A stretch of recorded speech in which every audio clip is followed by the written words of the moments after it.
Commander Jake Sullivan stood in the observation deck of the massive Galactic Council station. Through the thick glass windows, he could see the blue and green planet Kepler 442b spinning slowly below. The planet looked peaceful from up here, but Jake knew better. This station was the center of power for 12 alien races that controlled the entire galaxy, and right now they were talking about what to do with humanity. Jake wore his best military uniform, but he felt small compared to the aliens walking past him in the corridors. Some were twice his height with 4 arms. Others looked like giant insects that clicked when they walked.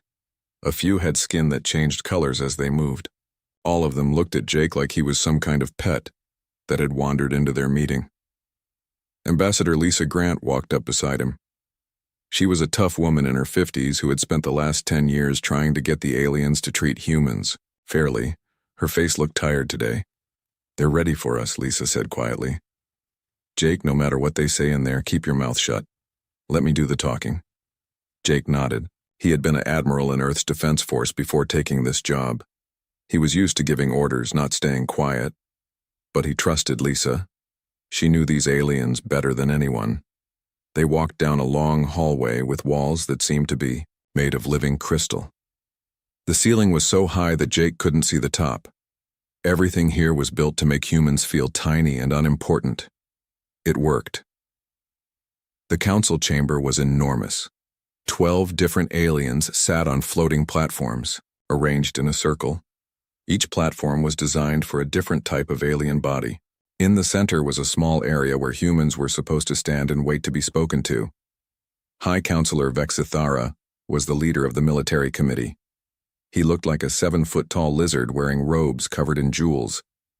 His yellow eyes stared down at Jake and Lisa as they entered. When he spoke, his voice sounded like stones grinding together. "Humans," Vexithara said, making the word sound like an insult. "We have been watching your species for 150 years. You have been given the Outer Rim territories to live in. You have been allowed to mine asteroids and grow food on dead planets. We have been very generous." Lisa stepped forward. "Counselor, we appreciate what the Council has done for humanity.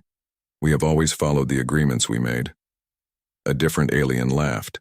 This one looked like a giant mantis with 6 legs. "Followed? You mean you had no choice? You're primitive.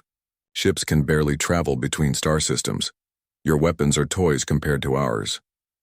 Other council members made sounds that Jake guessed were laughter. He felt his hands turn into fists, but he kept them at his sides. Vexithara raised one clawed hand for silence. "That brings us to why you are here today. The Tau Ceti system contains large amounts of dark matter. This is far too dangerous for a young species like yours to handle. You will leave that system within 30 standard days." Jake's heart started beating faster. The Tau Ceti system had 5 human colonies with over 2 million people. Those people had spent decades building homes and farms there, and the dark matter deposits were the most valuable thing humanity had ever found. Lisa's voice stayed calm. "Counselor, our people have lived in the Tau Ceti system for 40 years. Those are established colonies with families and communities. We can't just abandon them." "You can and you will," said another alien that looked like it was made of living metal. "Dark matter can destroy entire star systems if handled incorrectly. Primitive species cannot be trusted with such power." "What will happen to our people?" Lisa asked. Vexithara's mouth opened in what might have been a smile, showing rows of sharp teeth. "They will be relocated to work camps in the Outer Rim. They will mine asteroids and grow food for the more advanced species. It is better work than they deserve." Jake felt sick. Work camps meant slavery. The aliens were talking about enslaving 2 million humans like it was nothing important. "And if we refuse?" Lisa asked, though Jake could hear the anger in her voice now. The mantis alien clicked its mandibles together. "Then we will take corrective action. Your ships are no match for ours. Your colonies have no defenses worth mentioning. We could turn every human world into glass within a week." "It would hardly be worth the fuel," laughed another counselor that looked like a walking tree with too many eyes. "Humans fighting us would be like insects trying to stop a storm." More laughter filled the chamber. Jake watched these aliens joke about destroying his entire species. They didn't see humans as people at all. They saw them as pests that sometimes needed to be stepped on. Vexithera stood up on his platform. You have 30 days to begin evacuation of the Tau Ceti system. After that, any humans found there will be considered criminals interfering with Council mining operations. This meeting is over. Lisa bowed slightly. We will need time to discuss this with our government. Discuss all you want, Vexithera said. The decision has been made. Guards will escort you back to your ship. As they walked out, Jake heard the aliens still talking and laughing behind them. One of them said something about using humans as laborers in the asteroid mines. Another wondered if humans could survive in the methane atmosphere of the gas giant extraction facilities. They were planning out the slavery of his people like a business meeting. When they got back to their small diplomatic ship, Lisa immediately started recording a message to send back to Earth. Jake sat down at the communication station and began encoding everything they had heard. Every word, every threat, every casual joke about human suffering.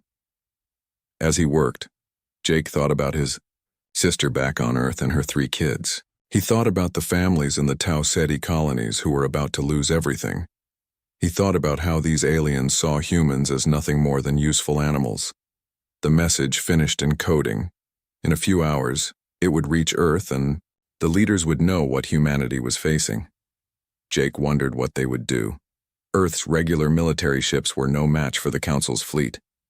Everyone knew that. But as Jake sent the message into space, he remembered something. 3 months ago, he had received a strange communication from Dr. Ben Carter back on Earth. Carter had asked weird questions about the Council's military capabilities and ship designs. At the time, Jake thought it was just scientific curiosity. Now, he wondered if there was more to it. Maybe Earth had been preparing for something like this. Maybe humanity wasn't as helpless as the aliens thought. Jake looked out at the stars and hoped he was right. Dr. Ben Carter sat in his underground laboratory beneath the Colorado mountains. The message from Commander Sullivan had arrived 3 hours ago. Ben had watched the recording 5 times already, and each time it made him angrier. The aliens talked about enslaving humans like they were discussing the weather. Ben picked up his secure phone and made a call that would change everything.